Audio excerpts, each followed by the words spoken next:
मैं सभी बंधुओं का हृदय रूप से अभिनंदन करता हूँ। मैं आपको श्री कृष्ण भगवान अवतार की कहानी सुनाना चाहता हूँ। जहाँ पर मेरे कहने से कोई गलतियाँ होंगी उसके लिए मैं क्षमा याचक हूँ। थोड़ा सा मैं आज सुनाता हूँ आपको। ओम जय श्री गणेशाय नमः। ओम गजाननं भूतगणातिसेवितं कपितजम्बूफलचारुभक्षणं उमासुतं शोकविनाशकारकं नमामि विघ्नेश्वरपदपाङ्कजम्। कुरुवंश में महाराज अर्जुन जो थे उनके पुत्र अभिमन्यु थे। अभिमन्यु चक्रव्यूह की लड़ाई में मारे गए थे। उनकी धर्मपत्नी थी उत्तरा। उत्तरा जिस समय अभिमन्यु मारे गए थे उस समय 6 मास की गर्भवती बताई जाती है। और उसके बाद भगवान की कृपा से समय आने पर उनके गर्भ से एक पुत्र का जन्म हुआ जिनका नाम परीक्षित पड़ा।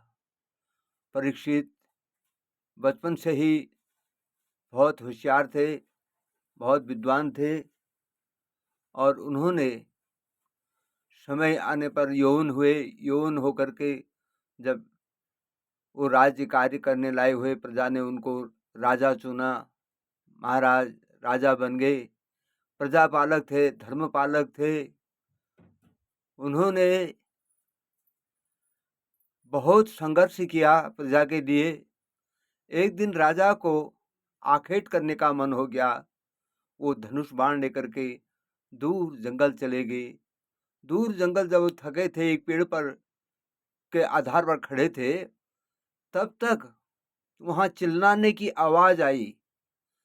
चिल्लाने की आवाज आई तो देखते हैं, क्या देखते हैं, आगे से गाय माता दौड़ के आ रही, पीछे से एक नादिया दौड़ के आ रहा है और महाराज परीक्षित जी के चरणों में आ गिरे। महाराज बचाओ बचाओ बचाओ, हमारी रक्षा करो कहने लगे। तब उन्होंने देखा कि उनके पीछे एक काले वस्त्र वाला लठ मुसल लेकर के एक आदमी भयानक रूप वाला आ रहा है, डरावनी रूप वाला आ रहा है। और उससे कहा उन्होंने, खबरदार तू रुक जा। और तब गाय माता से पूछा, आप कौन हैं करके। गाय माता ने कहा, मैं धरती माता हूँ। और जो नादिया रूप में थे उनसे पूछा, आप कौन हो। उन्होंने कहा, हम धर्मराज हैं। तब उन्होंने कहा, आपने ऐसा रूप धारण करके और ऐसे भागे भागी क्यों आ रहे हो महाराज। तब उन्होंने कहा, महाराज हमारी रक्षा करो, ये काले वस्त्रों वाला और भयावनी डरावनी मनुष्य हमारे पीछे पड़ा है, इससे हमारी लाज बचाओ। तब उन्होंने पूछा, भाई तू कौन है, मेरे राज्य काल में ऐसे गौ माता की हत्या करने और ऐसे क्यों पड़ा है पीछे। उन्होंने कहा, महाराज मेरा समय आ चुका है, मुझे आना है, मैं हूँ कलयुग। हे महाराज अब मेरा समय है और मैं कलयुग हूँ और धरणी में मेरा कदम पड़ गया है। हे भगवान, उस समय द्वापर युग था और द्वापर युग का अंतिम समय आने वाला था और कलयुग के चरण कमल पड़ गए थे। तब उन्होंने कहा, धर्मराज धर्मराज और गौ माता से आप घबराओ मत, आपको घबराने की जरूरत है, मैं हूं खड़ा। उन्होंने कहा, हे कलयुग, मेरे राज्य में तू नहीं आ सकता है, मेरे राज्य काल में तू नहीं आ सकता है। उन्होंने कहा, महाराज मैं तो आ ही गया हूं, लेकिन आप जहां कहोगे वहां मैं रुकूंगा।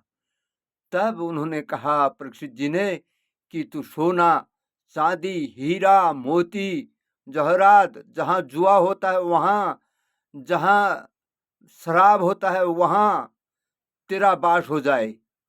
तो इतना कहा तो कलयुग खुश होकर के महाराज राजा परीक्षित के सिर में हीरा मोती सोना चांदी से जड़ा जो मुकुट था उसमें विराजमान हो गया।